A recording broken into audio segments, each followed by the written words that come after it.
Olá pessoal, boa tarde a todos.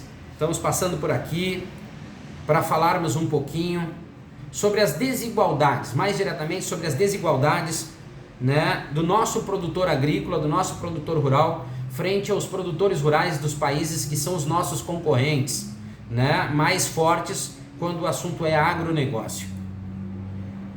Me preocupa muito hoje a falta de atitude, de ações por parte daqueles, e conhecimento, que é o principal, a falta de conhecimento, por parte daqueles que se dizem ser os representantes do agro. E aí eu pego CNA, eu pego Frente Parlamentar Agropecuária, eu pego governadores de estados, eu pego o próprio governo, através do Ministério da Agricultura, e vejo que todas as abordagens, todas as manifestações, elas só têm um objetivo, que é o cunho político, é a autopromoção. Porque em nenhum deles, em nenhum dos momentos, eu vi aqueles órgãos, e aí eu sou um pouco mais específico, secretarias de agricultura dos municípios, dos estados e Ministério da Agricultura. Eu desconsidero Farsul, eu desconsidero CNA, isso para mim, hoje, se não existisse no Brasil, não faria diferença. Porque nós precisamos encurtar o caminho do campo até Brasília, para nós podermos debater diretamente os problemas do campo, sem essas interferências externas que só querem vida boa e autopromoção, para que nós possamos desenvolver trabalhos que fortaleçam o nosso produtor rural, o produtor rural brasileiro. O foco tem que ser esse. Nós precisamos tornar o produtor rural brasileiro mais forte. Nós temos que dar a força para que o produtor rural brasileiro consiga se desenvolver e ter a certeza de que terá acesso às melhores condições, já pensando sempre na safra subsequente. Para isso, nós precisamos de uma lei de subsídios muito bem desenvolvida, que seja prática e que não seja burocrática. Nós precisamos entender que nós precisamos desenvolver políticas públicas específicas para o setor do agronegócio, que vão ao encontro daquilo que o produtor rural precisa e que garanta a ele, produtor rural, amparo frente às adversidades do cenário externo. E aí eu uso questões climáticas, e eu dou um exemplo da seca no sul do Brasil e também as enchentes do Nordeste. Sem prejudicar esse produtor rural, a partir dessas políticas públicas, que ele tem acesso, por exemplo, ao crédito de custeio. Já a lei de subsídios, ela fortalece o produtor rural, mostrando a ele, produtor rural, que ele terá força, principalmente mostrará a ele, produtor rural, que essa lei de subsídios vai garantir a ele a margem de lucro que ele está precisando. Essa lei de subsídios vai, de uma certa forma, interferir em todo o universo, direto e indireto, do agronegócio brasileiro. Ela vai começar lá favorecendo o produtor rural com relação às novas tecnologias, e vai fazer com que haja um impacto direto na produção e principalmente na margem de lucro, tornando essa atividade do campo mais forte, mais fortalecida, mais impactante na economia do país, fazendo com que pequenos, médios e grandes produtores rurais se desenvolvam, pequenos, médios e grandes municípios tenham esse impacto econômico maior a partir do melhor desenvolvimento do agronegócio brasileiro. Nós precisamos valorizar a atividade do campo, e isso nós não estamos fazendo. E o que mais me impressiona é que eu não vejo os intermediadores ou os atravessadores, que para mim são atravessadores, CNA, as federações, são tudo atravessadores com interesses políticos e pessoais que não somam em nada a agricultura brasileira.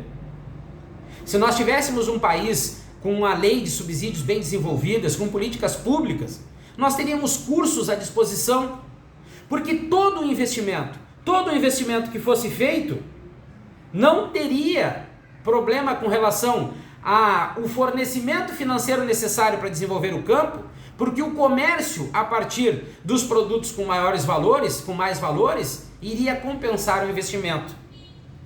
Então a nossa estrutura como agronegócio, ela precisa ser alterada.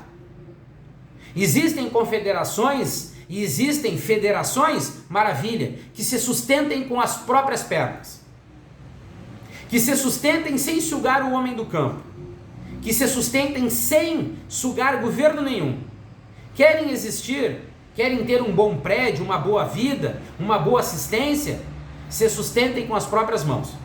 Nós precisamos encurtar o caminho do campo, valorizar o produtor rural brasileiro, ter uma lei de subsídios que atenda às necessidades desse produtor, que o fortaleça, que ofereça a ele capacidade, tecnologia, investimento, conhecimento, informações para que ele possa desenvolver a sua propriedade rural como ela precisa ser desenvolvida. Não importa se é pequena, média ou grande, ela tem que dar lucro. Mas para ela dar lucro, eu preciso de políticas públicas específicas e de uma lei de subsídios que atenda essas necessidades. Se o Brasil é o país do agro e se intitula o grande fornecedor de alimentos do mundo, eu faço aqui uma pergunta: quem precisa ter uma maior atenção, melhores investimentos? É o campo, porque lá que tudo começa. E eu dou um pequeno exemplo aqui com relação, e eu separei, como eu disse, estudando as leis de subsídio dos Estados Unidos e da comunidade europeia. Eu peguei aqui um exemplo ainda do governo Trump, onde ele ultrapassou em 60,4 bilhões os subsídios ao produtor agrícola. O teto lá é 19,1 bi. Ele ultrapassou em 60,4 bi. Qual foi as maiores razões? Compensar as perdas no campo decorrentes das disputas comerciais entre Estados Unidos e China. Eu pergunto, quem no Brasil?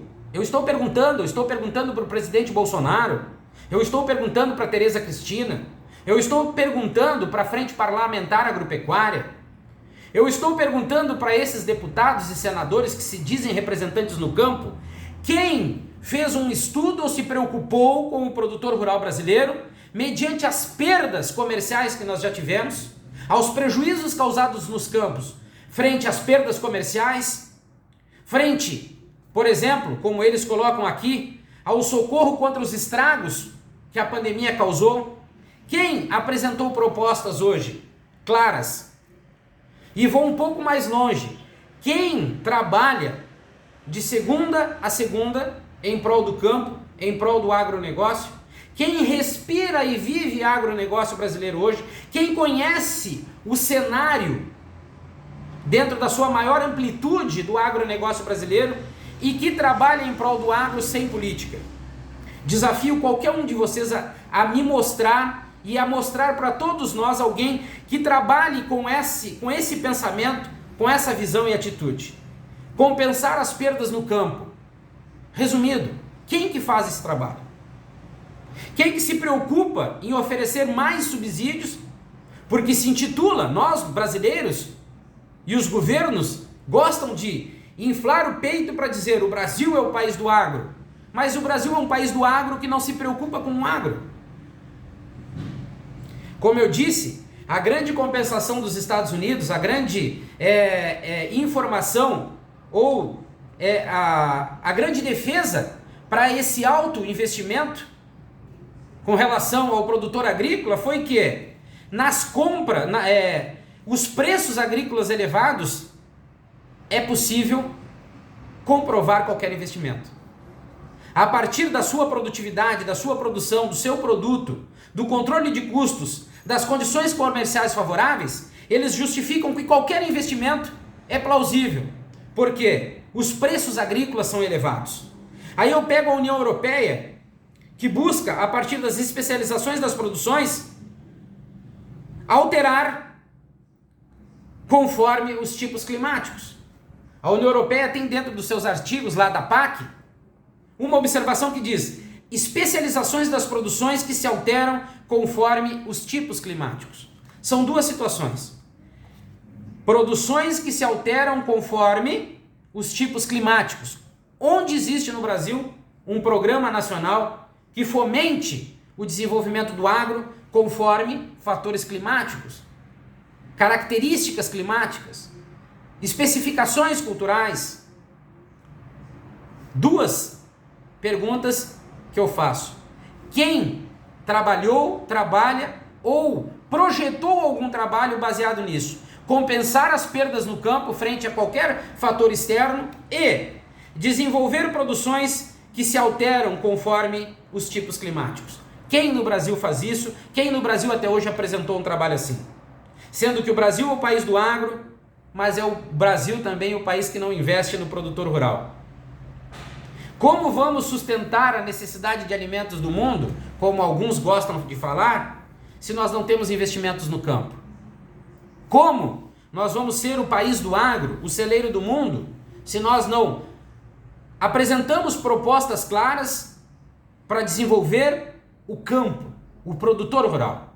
Não temos políticas públicas específicas, também não temos leis de subsídios que venham ao encontro do produtor rural. Não lei de subsídios burocráticas demais, de difícil acesso. E eu pego aqui, por exemplo, 4 situações que a lei atual ela mesmo se contradiz. Primeiro, diz no primeiro item lá do artigo 4º, fala em planejamento agrícola. O Brasil não tem planejamento agrícola, nenhum.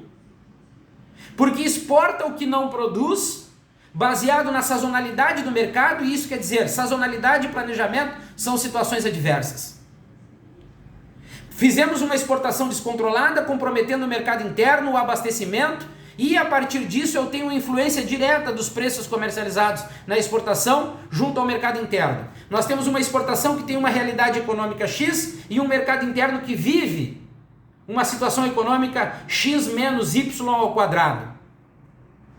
De onde tiraram essa situação ou uma defesa que fala que o Brasil tem planejamento agrícola?